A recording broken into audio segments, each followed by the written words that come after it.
बिस्मिल्लाहिर्रहमानिर्रहीम। अस्सलाम वालेकुम स्टूडेंट्स, आज हम लोग अपना लेक्चर नंबर 6 करेंगे। टॉपिक नंबर 14, 15 और 16 हम लोग आज इसमें सारा हम लोग कंप्लीट करेंगे। अच्छा, आज हम लोग ने पिछले लेसन में हम लोग ने मेंडल लॉ का फर्स्ट लॉ ऑफ इनहेरिटेंस आज हम लोग जो है ना वो हम लोगों ने पढ़ा था। आज हम लोग पढ़ेंगे सेकंड लॉ और वो है मेंडल्स का लॉ ऑफ इंडिपेंडेंट असॉर्टमेंट।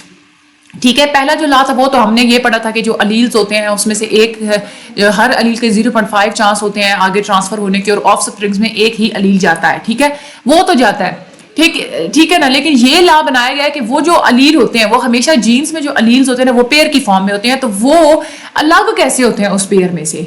ठीक है, तो मेंडल का लॉ यही कहता है कि गैमीट फॉर्मेशन के दौरान यानी कि सेल की फॉर्मेशन के दौरान हर जो जीन में से हर जो जीन का जो पेयर होता है ना उसमें से जो अलील्स होते हैं वो सेग्रीगेट होते हैं, वो अलग होते हैं, दूसरे पेयर्स के ऊपर डिपेंड नहीं करते। दूसरे पेयर्स में जो कुछ भी हो रहा है वो उसको छोड़ के हर जो जीन होता है ना वो खुद इंडिपेंडेंट होके ही जो है वो सेग्रीगेशन करता है। मेंडल्स का जो सेकंड लॉ इसको हम लोग प्रिंसिपल ऑफ इंडिपेंडेंट असॉर्टमेंट भी कहते हैं। ये आप लोगों के एमसीक्यूज में आता है कि इसी सेकंड लॉ को हम लोग इंडिपेंडेंट असॉर्टमेंट कहते हैं।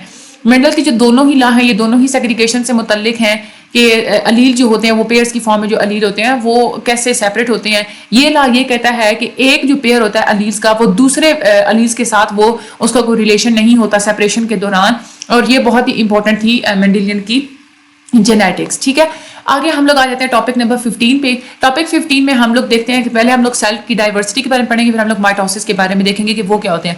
ये आप लोगों के बहुत बहुत बहुत ही ज्यादा इंपॉर्टेंट टॉपिक है, ये वाला टॉपिक नंबर 15 और टॉपिक नंबर 16। ठीक है, सबसे पहले तो ये डिफरेंस है एनिमल और प्लांट सेल का। ये डिफरेंस बहुत ज्यादा इंपॉर्टेंट है, ये आप लोगों के लॉग में भी जो है वो आता है, तो आपने वहां पे टेबल की फॉर्म में लिख देना होता है। यहाँ पे एक साइड पे ऊपर टेबल के जो ऊपर वाले जो टेबल की अगर आप लोगों को टेबल बनाना नहीं भी आता तो कोई बात नहीं, आप लोग वैसे भी लिख लें। तो ये अगर टेबल की फॉर्म में लिखते हैं तो ज्यादा वो अच्छा होता है। ठीक है, तो यहाँ पे जो मेन डिफरेंसेस बताए हुए हैं ना वो आप लोगों ने हमेशा माइंड में रखने हैं।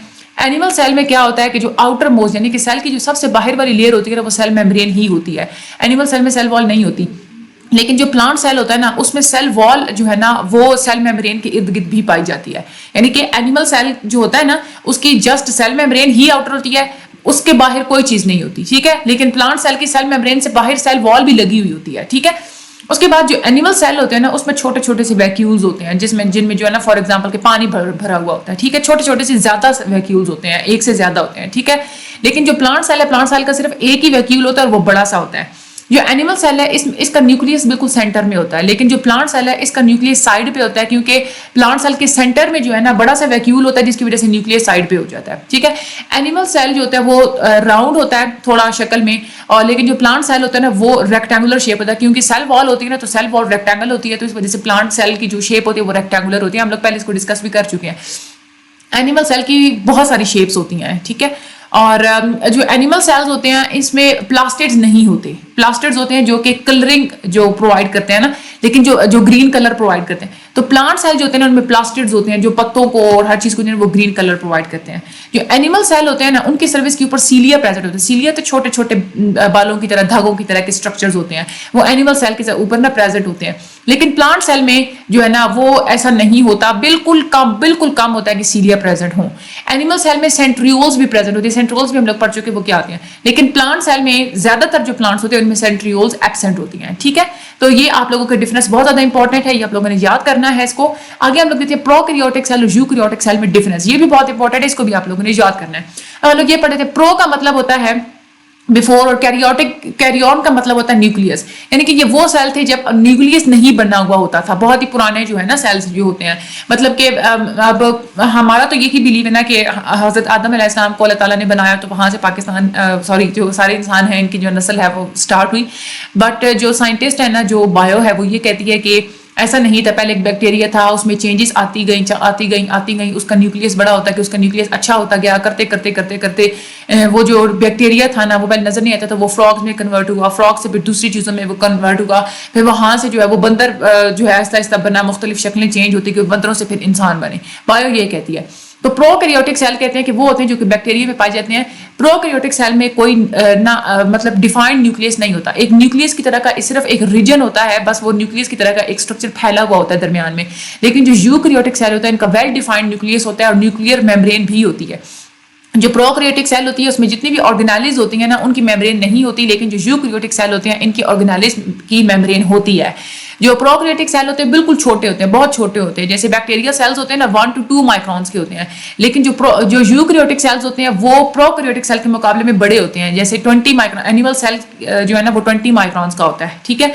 ये माइक्रोन जो है ना एक यूनिट होता है, ठीक है, जो कि माइक्रोस्कोप से नजर आता है ना हमें। अच्छा, उसके बाद प्रोकैरियोटिक सेल जो होती है ना उनकी जो सेल वॉल होती है वो पेप्टाइडोग्लाइकेन से बनी हुई होती है। ये अमाइनो एसिड और शुगर से मिलकर एक चेन होती है, उसको हम लोग पेप्टाइडोग्लाइकेन कहते हैं। लेकिन जो यूकैरियोटिक सेल होता है ना इसमें सेल वॉल मुख्तलिफ चीज़ों से बनी होती है, जैसे फंजाई जैसे फफूंदी होती है उसकी सेल वॉल काइटिन से बनी होती है, जो प्लांट्स होते हैं जो पौधे उनकी सेल वॉल जो है वो सेलुलोज से बनी हुई होती है। अच्छा, तो ये आप लोगों ने बात, प्रोकैरियोटिक जो सेल्स होती है ना वो इनमें नजर आते, वो उनमें पाए जाते हैं जो हमें चीजें नजर नहीं आती, जैसे बैक्टीरिया हो गया, उसके बाद ये जो प्रोटिस्ट होते हैं वो भी बैक्टीरिया की तरह के होते हैं, उनमें होते हैं। लेकिन जो यूकैरियोटिक सेल्स होते हैं ना ये हाईली जो जैसे पौधे हो गए, जानवर हो गए, इनमें जो है ना ये यूकैरियोटिक सेल्स होते हैं। अब हम लोग आगे देखते हैं कि सेल डिवीजन क्या होती है। सेल डिवीजन की सबसे पहले आप लोगों ने डिवीजन याद करनी है, इसकी डेफिनेशन आप लोगों ने याद करनी है। डिवीजन जो है ना ये एक सेल की प्रॉपर्टी होती है, ठीक है। सेल मुख्तलिफ पर्पसेस के लिए डिवाइड करता है खुद को, रिप्रोडक्शन के लिए डिवाइड करता है, ग्रोथ के लिए, या हमारे कोई टिश्यूज कहीं से जख्म हो जाता है या हमारे जो टिश्यूज होते हैं वो खराब हो जाते हैं तो उनकी रिपेयरिंग के लिए भी सेल डिवाइड होता है। दो तरह के सेल्स होते हैं, एक होते हैं सोमैटिक सेल्स और एक होते हैं जर्म लाइन सेल्स। ये भी आप लोगों ने याद करनी है, टाइप्स ऑफ सेल्स ये आप लोगों के माइंड में होनी चाहिए। सोमैटिक सेल्स वो होते हैं जो आप लोगों की जो है ना आप लोगों की बॉडी के सारे टिश्यूज को बनाते हैं, ठीक है, वो होते हैं सोमैटिक सेल्स। लेकिन जो रिप्रोडक्शन में जो सेल्स यूज होते हैं ना वो होते हैं जर्म लाइन सेल्स, ठीक है। जो सेल्स रिप्रोडक्शन में इन्वॉल्व होते हैं, जो गमीट की फॉर्मेशन में जो है वो इन्वॉल्व होते हैं, वो होते हैं जर्म लाइन सेल्स। लेकिन उसके अलावा हमारी बॉडी में जितने भी सेल्स होते हैं वो सोमैटिक सेल्स होते हैं। अब ये क्योंकि दो तरह की सेल्स होती हैं तो डिविजन्स भी दो तरह की होती हैं, माइटोसिस और मियोसिस। माइटोसिस जो होती है ना वो सोमैटिक सेल्स की डिवीजन होती है, ये बात आप लोगों ने हमेशा याद रखनी है। माइटोसिस होती है जब सोमैटिक सेल्स जो होते हैं ना वो जब डिवाइड होती है उसको हम लोग कहते हैं माइटोसिस। और ये जो एसेक्सुअल रिप्रोडक्शन वगैरह यानी कि जख्म वगैरह हो गए तो उसको दोबारा से रिप्रोड्यूस वगैरह करना, वो सब कुछ। लेकिन जो मियोसिस होता है ना वो होती है डिवीजन जर्म लाइन सेल्स में होती है, ठीक है। आगे हम लोग देखते हैं सेल साइकिल क्या होती है। सेल जो होता है ये जो सारी डिवीजन हो रही होती है, ये जो सारा कुछ हो रहा होता है, सेल पूरी एक साइकिल से गुजर के अपना एक फेज मुकम्मल करता है। वक्त के साथ साथ मुख्तलिफ फेजेस से गुजरता है एक सेल, तो उसको हम लोग इसलिए हम लोग कहते हैं कि साइक्लिक प्रोसेस होता है। अब ये जो फेजेस होते हैं ना इसमें एक होता है फेज ऑफ रेस्ट जिसमें सेल कुछ भी नहीं करता, उसके बाद एक होती है हाई मेटाबॉलिक एक्टिविटी जहां पे सेल फंक्शंस कर रहा होता है, और एक होता है डिवीजन फेज होता है जिसमें सेल डिवाइड करता है। इसको हम लोग ऐसे भी डिफाइन कर सकते हैं कि इवेंट्स का और साइक्लिक प्रोसेसेस की ऐसी सीक्वेंस जो कि डिविजन्स के दरमियान में होती रहती है, यानी कि पहले सेल डिवाइड होता है, फिर उसके बाद वो एक्टिविटी करेगा, फिर वो रेस्ट करेगा, फिर वो डिवाइड होगा। तो इस दो डिविजन के दरमियान जो एक पूरा जो साइकिल हो चुका है इसको हम लोग कहते हैं कि वो सेल साइकिल होता है, ठीक है। सेल साइकिल में जो फॉलोइंग फेजेस होती है, सेल साइकिल बहुत इंपॉर्टेंट है, आप लोगों ने इसको याद करना है। इसमें 3 फेजेस होते हैं, एक होता है इंटरफेज। इंटरफेस में जो है ना फिर से 3 फेजेस होते हैं। गैप 1 फेज होता है, उसके बाद सिंथेसिस फेज होता है, गैप 2 फेज होता है, इसको हम लोग आगे पढ़ते हैं अभी। उसके बाद सेल साइकिल में जो दूसरा फेज होता है ना वो होता है एम फेज जिसमें माइटोसिस या डिवीजन वगैरह होती है, और जो तीसरा फेज होता है वो होता है रेस्टिंग फेज जिसको हम लोग G0 फेज पढ़ते हैं, ठीक है। अच्छा, अब सबसे पहले हम लोग देखेंगे जो पहला फेज होता है ना इंटरफेस, वो कौन सा होता है। इंटरफेस में होता है कि ये नॉर्मली एक रेस्ट फेज होता है जिसमें जो सेल है ना वो रेस्ट करता है, लेकिन नॉर्मली तो ये रेस्ट फेज होता है, लेकिन इसमें सबसे ज्यादा एक्टिविटी इसी फेज में इंटरफेस में ही हो रही होती है। अब इसमें क्या क्या एक्टिविटीज होती हैं, इसमें 3 तरह की एक्टिविटीज होती हैं, गैप 1, सिंथेसिस फेज और गैप 2। सिंथेसिस का मतलब होता है बनाना, सिंथेसिस फेज इसको इसलिए कहते हैं क्योंकि यहाँ पे डीएनए बनता है, ठीक है। सबसे पहले देखते हैं गैप 1 फेज क्या होता है। इस फेज में सेल का जो साइज होता है वो बड़ा होता है और सेल वो सारे मटेरियल्स प्रोड्यूस करता है जो डीएनए बनाने के लिए जरूरत होती है जिनकी, ठीक है। फिर उसके बाद इस G1 पे ये एक चेक पॉइंट की तरह काम करता है कि ये सारे सेल के मैकेनिज्म्स को देखता है कि डीएनए को बनाने के लिए सेल रेडी हो चुका है या नहीं हो चुका। अगर तो रेडी हो चुका है तो फिर जो सेल है वो सिंथेसिस फेज में चला जाता है। सिंथेसिस फेज में डीएनए रेप्लिकेशन होती है, डीएनए बनता है इस फेज के दौरान। ये जो सिंथेसिस फेज होता है जिसको हम लोग एस फेज कहते हैं, ये एक चेक पॉइंट होता है, ये चेक करता है कि डीएनए की सिंथेसिस जो हो रही है, जो डीएनए बन रहा है ये ठीक बन रहा है या नहीं बन रहा। अगर तो ठीक बन रहा है तो फिर तो सेल जो है ना वो अगले फेज में चला जाता है, गैप 2 में चला जाता है। अगर ठीक नहीं बन रहा तो सेल या तो उधर ही खत्म हो जाएगा या फिर अपनी सारे एरर्स को ठीक कर लेगा।